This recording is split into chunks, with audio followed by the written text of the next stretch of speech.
Assalamualaikum warahmatullahi wabarakatuh. Ibarat Iblis itu adalah dari bangsa jin. Surat apa itu? Surat Al-Kahfi. Allah sampaikan bahwa iblis itu sebenarnya adalah asalnya bangsa jin yang sangat soleh dan taat. Betul-betul soleh, taat. Tidak ada dosa yang dilarang Allah yang tidak mereka kerjakan. Hobi menumpahkan darah di mana-mana, membuat kerusakan di muka bumi. Lalu Allah Subhanahu wa taala utus para nabi-nabi, malah dibantainya nabi-nabi. Nabi-nabi dari bangsa jin juga ya, dibantai oleh mereka, dibunuh oleh mereka. Sampai pada limit terakhir, Allah perintahkan seluruh malaikat bala tentara tempur dari langit turun ke bumi. Habisi seluruh jin yang ada. Bumi akan diganti dengan penghuni baru. Bangsa jin sudah out of order, sudah nggak layak lagi untuk menjadi pemimpin dan pemakmur bumi. Disuruh malaikat-malaikat turun, malaikat-malaikat tempur. Walillahi junudus samawati, Allah memiliki bala tentara di langit, disuruh turun untuk ngabisin bangsa jin. Tahu enggak Bapak Ibu, siapa yang diangkat oleh Allah menjadi panglima perang? Namanya waktu itu belum iblis ya, namanya ketika itu masih Azazil. Ini ada dalam kitab tafsir Al-Hafiz Ibnu Katsir. Namanya saat itu masih bernama Azazil. Jangan kasih nama anaknya Azazil nanti.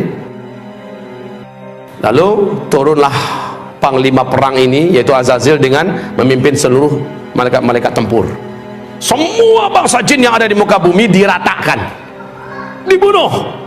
Yang dibiarkan hidup oleh Allah adalah yang melarikan diri sembunyi, masuk ke gua-gua, masuk ke hutan, sembunyi di pulau-pulau, dibiarkan oleh Allah, jangan dikejar, biarkan saja mereka tersisa hidup. Nah, ini cikal bakal calon pelanjut bangsa jin ke depan ya. Lalu setelah selesai, malaikat-malaikat tempur naik kembali. Azazil juga naik ke atas. Bapak Ibu, Allah kemudian menyampaikan kepada mereka semua, inni ja'ilun fil ardi khalifah. Saya punya misi akan menciptakan pengganti baru yang akan memakmurkan bumi.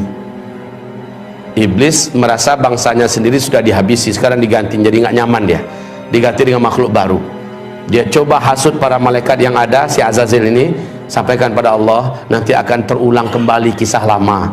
Orang kamu numpahkan darah buat kerusakan, ya kayak lama-lama aja. Ya udahlah, kita aja lah, kita aja makhluk Allah, khusus nyembah Allah. Bahasa Azazil ini disampaikan oleh malaikat kepada Allah. Para malaikat menjawab, termasuk si Azazil, jubirnya Azazil, ya Allah, apakah kembali akan engkau ciptakan di muka bumi makhluk-makhluk baru yang nanti akan membuat kerusakan dan pertumpahan darah seperti yang sudah-sudah? Cukup kami ya Allah, cukup kami sebagai makhlukmu, kami akan menyembahmu seperti yang sudah-sudah, kami tidak akan berbuat dosa seperti yang telah kau saksikan ya Allah. Lalu apa kata Allah? Inni a'lamu ma la ta'lamun. Saya ini sudah punya strategi dan rencana yang kalian tidak tahu. Dan kalian akan lihat apakah mungkin makhluk ini akan berbuat dosa jika dia punya bekal seperti yang akan berikut ini. Dengan kun fayakun, Adam pun tercipta. Dan iblis tahu, Azazil ini tahu dari apa Adam diciptakan. Seluruh mereka tahu dari tanah liat, saripati tanah liat. Tanah liat itu di bawah. Ya biasa posisinya dalam tanah, keinjak-injak dan agak sedikit bau. Lalu setelah jadi kun fayakun, Allah masukkan chips, ibarat kita bahasa sekarang ya, yang lengkap dengan informasi-informasi yang tidak diketahui oleh seluruh malaikat. Lengkap pengetahuannya tentang berkaitan dengan tauhid dan akidah, tentang perintah dan larangan, lengkap semuanya tahu. Apa itu cahaya, unsur-unsur cahaya, tahu Adam. Apa itu angin, ada apa bagian angin, segala macam manfaat dan mudarat angin, dan apa itu malam, apa itu siang, apa itu bebuan, semuanya lengkap. Sehingga ketika selesai diuji. Lalu Allah bertanya, hei malaikat-malaikat, sini kumpul kalian. Kamu juga Zil, sini Zil, Azazil. Ya, sini Zil, saya mau uji kalian semua. Coba hadapi orang macam ini, makhluk baruku Adam. Diuji, kalah semua, tumbang semuanya. Lalu Allah berkata, orang yang macam ini, yang ilmunya tentang aku luas, ilmunya tentang alam semesta aku luas, dia tidak akan pernah mau berbuat maksiat dan dosa. Makanya dikatakan innama yakhsyallaha min ibadihil ulama. Yang paling takut kepada Allah dari seluruh hamba-hambanya adalah orang-orang yang berilmu. Jadi orang yang berilmu tidak akan berani berbuat maksiat karena dia takut kepada Allah. Setelah itu memanglah sujudlah para malaikat, karena Allah perintahkan sujud. Nah, si Azazil yang dari awal memang menyimpan sesuatu di dalam dadanya, yaitu hasad, dengki. Dia tidak rela dan dia tidak mau kalau orang senior yang hidupnya telah teruji selama ini patuh dan tunduk pada Allah, masa dia yang harus sujud pada junior yang baru saja jadi. Lalu dia nggak mau. Allah berfirman, ma manaka la tasjud li Adam. Apa yang menghalangi kamu tidak mau sujud? Apa jawaban iblis? Saya senior ya Allah. Ana khairun minhu, saya lebih baik. Kan nggak mungkin lah, khalaqtani min nar wa khalaqtahu min tin. Karena nggak mampu menjawab tentang masalah ilmu, dia mencoba mengandalkan dirinya dari unsur penciptaan. Saya kau ciptakan dari api. Api itu terhormat ya Allah. Allah pula mau diajarinya. Api itu letaknya di atas, terhormat, nggak berani orang permainkannya. Dia sangat berwibawa, anggun. Sementara tanah, engkau ciptakan Adam dari tanah liat, hitam, bau, busuk, di bawah lagi keinjak-injak. Masa iya api sujud pada tanah? Sorry ya Allah. Lalu Allah mengatakan, sombong kamu, keluar. Baik, Allah katakan gelar iblis saat itulah, nama kamu sudah diangkat dengan nama baru yang menjijikkan, yaitu iblis. Aba wastakbara wa kana minal kafirin. Jadi kafirlah dia, iblis jadi kafir. Bapak Ibu, iblis kenapa bisa jadi kafir? Kan dia soleh, kan dia taat. Kenapa dia jadi kafir? Awas, hubungkan kajian kita dengan la ilaha illallah loh. Tidak tak? Itu jawabannya. Apakah iblis dibolehkan masuk surga? Lan tadkhulaha abadan.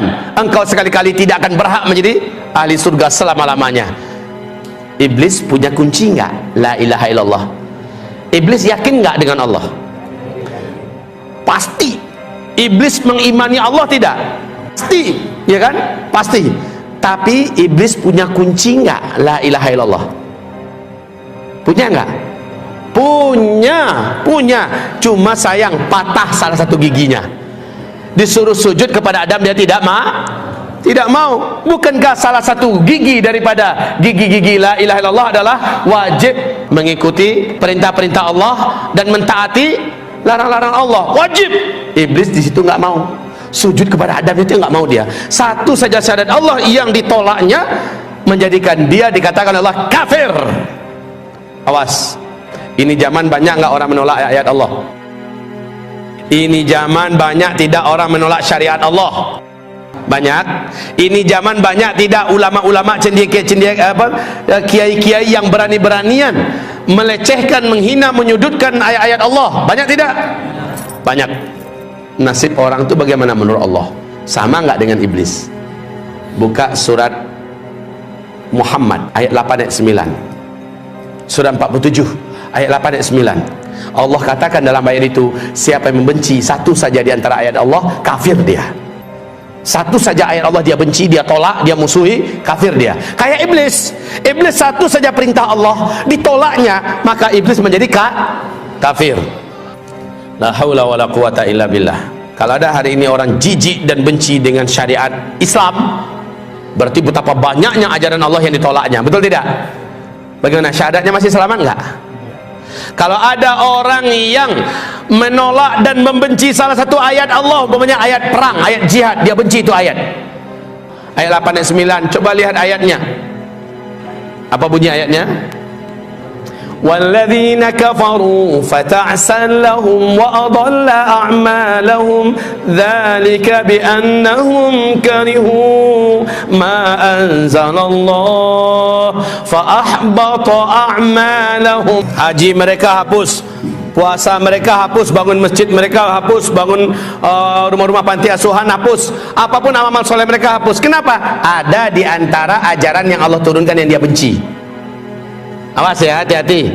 Hati-hati. Allah mengatakan hapus seluruhnya. Jelas enggak? Enggak pun dijelaskan ayatnya, Bapak Ibu sendiri baca langsung paham sendiri. Betul tidak?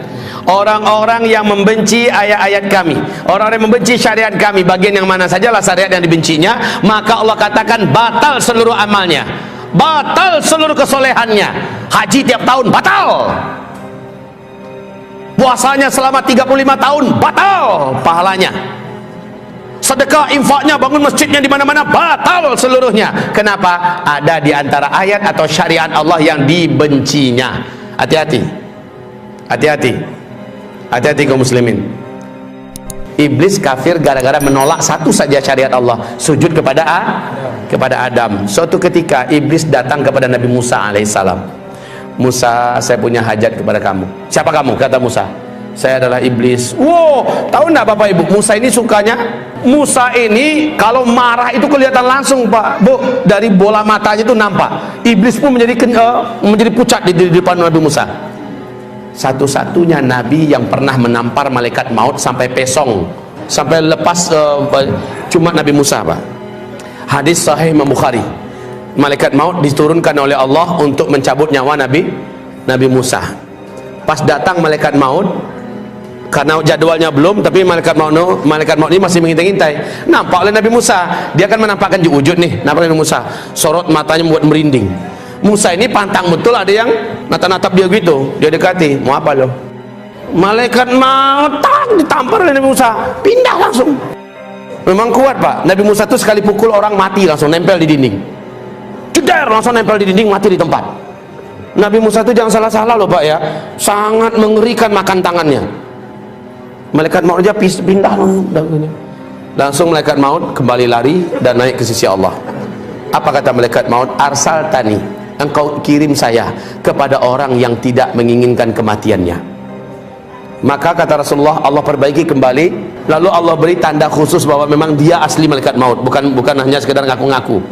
Kemudian dia pun turun lagi kepada Nabi Musa, dikasih tanda bahwa memang dia resmi adalah malaikat maut, jangan dipukul lagi. Setelah yakin Nabi Musa ini memang malaikat maut, apa kata Nabi Musa? Apa kata malaikat maut? Allah memberikan hak kepada Muhammad Musa, silakan engkau tempelkan telapak tanganmu ke tubuh seekor lembu. Berapa bulu yang terimpit oleh telapak tanganmu, per satu helai bulunya umurmu akan Allah panjangkan 1 tahun lagi. Apa kata Nabi Musa? Untuk berjumpa dengan kekasihku, aku harus menunda lagi sekian lama, aku tidak mau, aku mau sekarang, kerjakan tugasmu.